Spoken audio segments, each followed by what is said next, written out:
Seu cérebro foi programado para sobreviver. Ele quer prazer rápido, segurança imediata e recompensa agora. Ele não foca no longo prazo. E por isso é difícil para ele entender o dinheiro. Por isso, nesse vídeo, vamos destrinchar como seu cérebro entende o dinheiro e como virar isso ao seu favor. Sem misticismo, neurociência e comportamento real. Seu cérebro ele tem dois modos: modo reação e modo planejamento. Em alguns livros que tratam esse assunto sobre finanças ou sobre psicologia financeira, trazem termos como programação financeira ou mentalidade de escassez, mentalidade do sucesso, que são termos comuns e que você pode ter escutado já por aí. Parece que o sucesso é algo emocional ou até espiritual, mas na verdade, na neurociência, isso se chama padrão mental, ou melhor dizendo, padrão mental repetitivo. Por que isso acontece? Você pode estar se perguntando. O dinheiro ativa na gente o medo, principalmente quando a gente tem pouco, ou a gente está com medo da escassez ou de ficar sem, ativando a ansiedade e o sentido de urgência, deixando o modo reação no comando. Tomamos assim decisões piores, provocadas pelo medo e por essa instabilidade mental. Não pensamos com clareza. Ao ouvir muitas vezes, ou pior, crescer ouvindo coisas como dinheiro é difícil, o dinheiro vai embora rápido. Pra que eu vou guardar se amanhã eu posso morrer? Nosso cérebro começa a registrar algo que a gente escuta muito como verdade e passa a procurar coisas para confirmar isso que ele já acha que é verdade. Para exemplificar esse fenômeno, é basicamente quando a gente repara mais em algo e se chama ilusão de frequência, que é basicamente quando a gente cria uma atenção seletiva a esse viés de confirmação. Daí você passa a reparar e perceber cada nova ocorrência, como uma prova de que aquilo está em todo lugar. E um exemplo comum é quando você lê sobre alguma doença, ou você está preocupado, ansioso com a sua saúde, e cada pequeno tique, sensação corporal que talvez passaria e você não perceberia, não daria atenção, você passa a dar uma atenção e pensar até que isso é um sintoma. Além disso, quando a gente compra, gasta com coisas que a gente gosta, a gente tem um pico emocional que libera dopamina, um neurotransmissor que atua no prazer, motivação e aprendizado. Ou seja, a gente fica motivado e aprende que comprar é muito bom. Seu cérebro naturalmente já prefere prazer imediato, porque ele quer sobreviver e economizar energia, porque ele não sabe se a qualquer momento ele não vai ter que fugir de algo, se proteger. Ele tá tentando sobreviver, ele ainda não tá totalmente adaptado à nossa sociedade contemporânea. E planejar gera esforço. Os nossos comportamentos eles são moldados por quanto aquilo é fácil, quanto aquilo é atrativo e quanto isso é recompensador. E cartão de crédito é fácil, é rápido e não tem uma dor imediata. Muitas vezes investir é visto como algo lento, abstrato até, e não tem uma recompensa instantânea clara. O cérebro escolhe o que dói menos agora, mesmo que doa mais depois. E a solução disso seria o que então? Treinar o seu cérebro para um modo planejamento. Então aqui eu junto alguns conhecimentos de livros que eu já li, incluindo Hábitos Atômicos, alguma coisa sobre o homem mais rico da Babilônia e O Caminho para a Liberdade Financeira. Estava tentando lembrar. E a gente pode chegar a uma resposta. O termo pagar-se primeiro. Isso não é sobre um investimento sofisticado. É sobre mais um treinamento cerebral mesmo. Quando você guarda antes de gastar, você cria um caminho neural ou via neural. E aqui você pode tentar imaginar e pensar nisso como uma trilha mesmo. A primeira vez que alguém andou na rua, antes dela ser uma rua, quando ela era mato, ela era apenas uma trilha. O caminho no meio da floresta foi se formando, e para a pessoa que cruzou a primeira vez foi muito mais difícil do que para a pessoa que cruzou após a trilha já estar formada. Com a repetição disso, vai ficando cada vez uma coisa mais definida. Em algum momento, esse caminho virou uma rua e pode até futuramente virar uma avenida. Para o nosso cérebro, essa rua, avenida ou trilha é basicamente uma rede de neurônios que transmitem nelas. Então, os carros que estão passando nessa rua, só que no nosso cérebro, eles transmitem impulsos elétricos do sistema nervoso para processar informações, pensamentos e ações. E esses caminhos, eles só se fortalecem com a repetição. Então, essa prática repetitiva faz com que isso vá se automatizando. Comportamentos e hábitos. Com o tempo, isso molda a sua identidade e fixa comportamentos que você considera, no seu cérebro considera positivo. Então, a sua tarefa vai ser ensinar que dinheiro é consequência, é ferramenta, como algo positivo.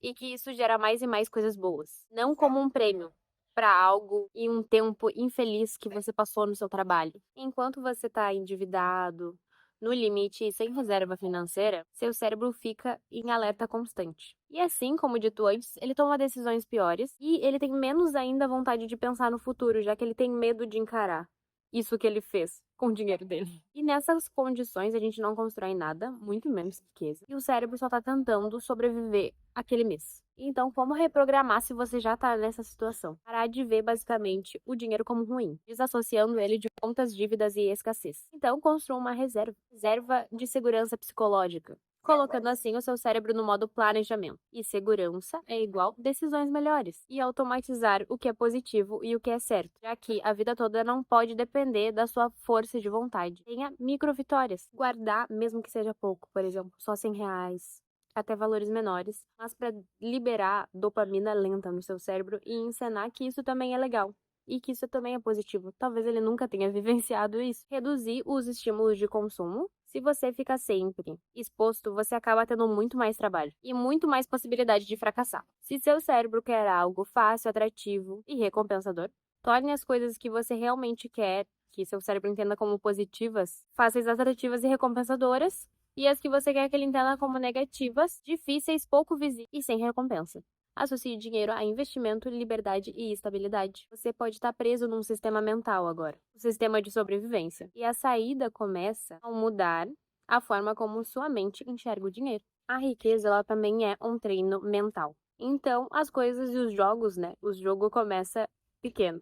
Deixar hábitos de consumo mais difíceis. E daí aqui eu vou ficar dando exemplos de como você deixar difíceis, menos visíveis e sem recompensa, e vou dar 3 ou, enfim, várias formas que você pode fazer isso. E você não precisa aplicar todas, você pode escolher algumas. E pode escolher elas com seus próprios critérios. Então, para deixar esses hábitos de consumo mais difíceis, a regra das 24 ou 48 horas, adicionar um tempo antes de comprar alguma coisa, para ver se você realmente vai querer comprar depois disso ou se você realmente precisa comprar. E assim você evita comprar só por impulso. Remover o cartão de crédito de aplicativos, porque ter o cartão nos aplicativos deixa mais fácil você comprar, você consumir.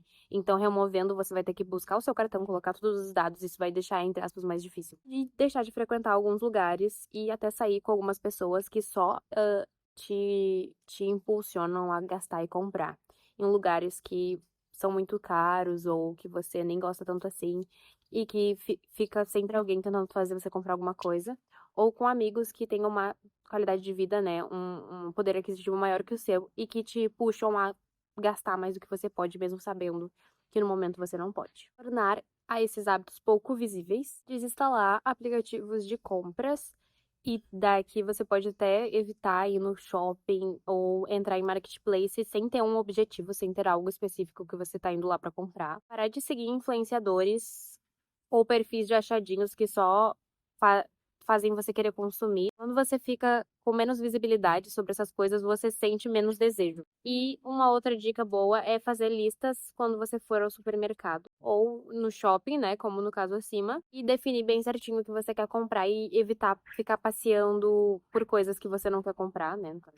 Ir reto nas coisas que você colocou na sua lista que você vai comprar. Porque já deve ter acontecido com você, por exemplo, de ir no mercado, gastar mais do que você gostaria de ter gastado, que você pretendia. Quando tá indo pra casa ou quando chegou em casa, perceber que você ainda esqueceu algo que era importante, que você foi lá pra comprar, principalmente essa coisa. Então, isso vai evitar esses dois problemas. Sem recompensa. Usar o débito e o Pix no lugar do cartão de crédito. Porque daí você vê o seu dinheiro indo embora, saindo da sua conta. Dói, mas é bom, porque você tem uma percepção de quanto aquilo custa e de que você realmente está gastando o seu dinheiro, que você lutou tanto para trabalhar e conquistar. Porque o crédito, ele tem esse sistema de anestesia. Então, você não sente na hora, tá tudo certo, sua conta tá do mesmo jeito, seu dinheiro estava lá, tá lá ainda. E tá tudo certo. Só no final do mês você tem que ver. Então, né, isso te dá um tempo pra ter que pensar naquilo e cria esse pensamento de, agora eu vou fazer, depois eu vejo. Desativar notificações, principalmente de lojas ou de coisas que você tá pesquisando algum produto ou acompanhando descontos, mas desativar as notificações. Porque a notificação, ela tem esse gatilho psicológico, já libera uma dopamina de antecedência. Então você quer entrar no aplicativo porque você escutou o barulho e você quer ver o que aconteceu. Registrar cada compra sua manualmente, porque daí você tem um esforço e o esforço tira um pouco do prazer da compra, do gasto. E adiciona um pouco de consciência naquilo que talvez você não queria ter tanta consciência assim. E deixar hábitos positivos, econômicos e de pensamento de longo prazo mais fáceis, atrativos e recompensadores. Esse parece uma tarefa bem difícil, né? Mesmo esquema, vou dar geralmente 3 exemplos ali, ou táticas, e você escolhe o que você achar mais fácil para você, o que você considerar que o seu perfil se adequa mais. Não precisa colocar todas, né, tudo ao mesmo tempo em prática. Então, como deixar mais fácil? Programar uma transferência automática para sua conta de investimento no dia que cai o seu salário. Porque daí você não vê o seu dinheiro saindo da conta, já evita a dor de ver o seu dinheiro saindo da conta antes mesmo de você poder gastar. E também faz com que você tenha só o trabalho de entrar na sua conta de corretora uma vez por mês, depois já e investir quando você tiver um tempo. Você não precisa ir lá fazer a transferência manualmente. Mesmo que seja ali um valor pequeno, que você consiga fazer isso no momento, mas você está efetuando aquela lei que a gente falou de se pagar primeiro. E também, isso não depende da sua força de vontade, porque vai acontecer automaticamente. Outra forma é acompanhar o seu crescimento mensal, como se fosse um jogo. Gamificar ativa algumas emoções internas. Então, transforme em micro desafios. Quanto você conseguiu guardar no mês? Será que você consegue se superar? Ou crie, assim, desafios para você mesmo nessa questão do investimento. Associar a economia à redução de estresse, tentando criar conexões internas diretas entre guardar e tranquilidade. Sempre que você guardar o valor mensal que você estipulou, você pode dizer para você mesmo em voz alta ou respirar fundo, fechar os olhos e falar para você mesmo. Isso garante minha tranquilidade e paz. E depois que você falou isso, dá um sorrisão, porque isso vai aos poucos associando como positivo e como tranquilidade, né? Guardar dinheiro, tranquilidade. Então, como deixar mais atrativo? Deixe a sua meta visível. O que você vê com frequência vira uma prioridade mental. Pode ser um print no fundo do seu celular do valor investido. Você pode imprimir esse valor e talvez outras fotos e coisas que você quer adquirir e fazer um painel físico mesmo e colocar em algum lugar visível da sua casa ou do seu quarto, que é meio que um vision board. Quem gosta de fazer vision board, eu já fiz um, é bem legal. Ou até escrever num papel, escrito mesmo, ou desenhar, e carregar esse papel sempre com você, pode ser na sua carteira. O nosso cérebro, ele ama uma progressão visível. Outra forma é dar um nome que tenha a ver com a sua parte emocional ou que seja significativo para você. É essa sua meta, em vez de chamar ela apenas de reserva de emergência, algo que seja mais significativo e daí você pode escolher, eu vou dar alguns exemplos. Minha liberdade, meu futuro tranquilo, plano anti-CLT, essa aqui é muito bom. Só que daí tu vai ter que adicionar um CLT cansado, porque talvez você ainda tenha que ser CLT, né? Eu também. E por que isso? Porque seu cérebro responde melhor a significados do que apenas planilhas. Por isso também a ideia de deixar mais visível colocar fotos ou desenhos pode ser mais significativo do que deixar só escrito. Outra forma é criar uma narrativa para o seu futuro, detalhada, sem visualização. Escrever um pequeno texto descrevendo com detalhes essa vida enquanto você vai tentando visualizar. E daí aqui você pode usar algumas frases para se guiar e pode conter como você se sente, depois de conquistar essa meta, né, esse objetivo, onde você mora, como lida com imprevistos. Quanto mais vívida essa imagem que você criar, melhor. Que o cérebro ele persegue imagens claras, ele não gosta de coisas que são muito abstratas.